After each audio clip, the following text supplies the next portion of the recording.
Assalamualaikum warahmatullahi wabarakatuh. Innal hamdalillahilladzi kana bi'ibadihi khabiran basira. Wa tabarakalladzi ja'ala fis sama' burujan wa ja'ala fiha sirajan wa qamaran munira. Nahmaduhu wa nasta'inuhu wa nastaghfiruh wa na'udzu billahi min syururi anfusina wa min sayyiati a'malina. May yahdihillahu fala mudilla lahu wa may yudlil fala hadiya lahu. Asyhadu an la ilaha illallah wahdahu la syarika lah wa asyhadu anna Muhammadan abduhu wa rasuluh. Allahumma shalli wa sallim wa barik ala sayyidina Muhammad wa ala alihi wa ashabihi ajma'in. Qala Allahu fi kitabihil karim, a'udzu billahi minasyaitonir rajim. Faman ya'mal mithqala dzarratin khairan yarah wa man ya'mal mithqala dzarratin syarran yarah. Al-ayah, amma ba'du. Para pemirsa yang dirahmati Allah, senang sekali kami di sini kembali dapat menyapa Anda di channel ini. Semoga kita semua selalu dalam lindungannya, dimuliakan dunia akhiratnya, dilapangkan rizkinya, dijauhkan dari segala mara bahaya baik di dunia terlebih di akhirat. Amin ya rabbal alamin. Imam Ghazali dalam karya terkenalnya Kitab Ihya Ulumuddin mengisahkan seorang ahli maksiat yang dikenal masyarakat sebagai sampah masyarakat, yang kesehariannya hanya mabuk-mabukan dan beraktivitas di tempat hiburan malam.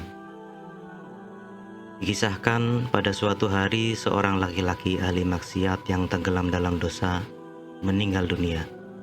Tidak ada satupun anggota masyarakat yang simpati pada jenazah laki-laki setengah baya ini yang tinggal di sudut kota Basrah, termasuk juga kepada keluarganya.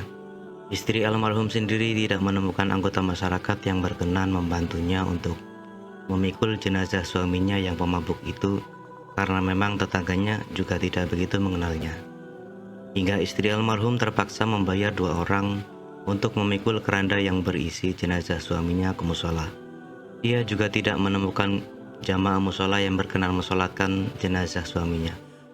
Istri almarhum kemudian memutuskan untuk melakukan prosesi pengurusan jenazah.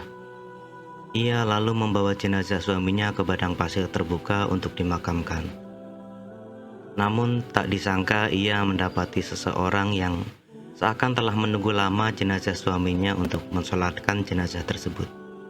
Orang itu tidak lain adalah seorang yang zuhud, yang uzlah di sebuah bukit di tepi kota yang terkenal kewaliannya di kalangan penduduk. Tak berapa lama tersiar kabar di tengah masyarakat Basrah bahwa orang yang dikenal waliullah berkenan menuruni bukit hanya untuk mensolatkan jenazah fulan yang dikenal sebagai seorang pemabuk. Masyarakat Basrah pun sambil terheran-heran lalu berduyun-duyun datang ke lokasi pemakaman. Mereka berbaris di belakang ulama karismatik yang dikenal sebagai waliullah untuk mensolatkan jenazah tersebut. Masyarakat yang terheran-heran lalu bertanya kepada ulama karismatik tersebut. Waliullah tersebut menjawab, "Dalam mimpi aku mendengar suara langit. Turunlah, temui jenazah fulan. Kamu akan melihat jenazah yang tidak diiringi siapapun kecuali istrinya. Solatkanlah jenazahnya karena sungguh ia telah diampuni." Mendengar jawaban ulama karismatik yang rela turun bukit itu, masyarakat Basrah makin takjub dan heran.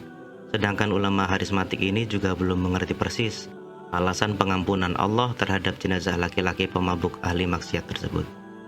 Waliullah itu lalu memanggil istri almarhum untuk menggali keterangan perihal apa yang diamalkan oleh almarhum suaminya semasa hidupnya. Istri almarhum memulai ceritanya bahwa suami semasa hidup, sebagaimana dikenal masyarakat Basrah, menghabiskan waktu sepanjang hari di tempat hiburan dan mabuk minuman seharian.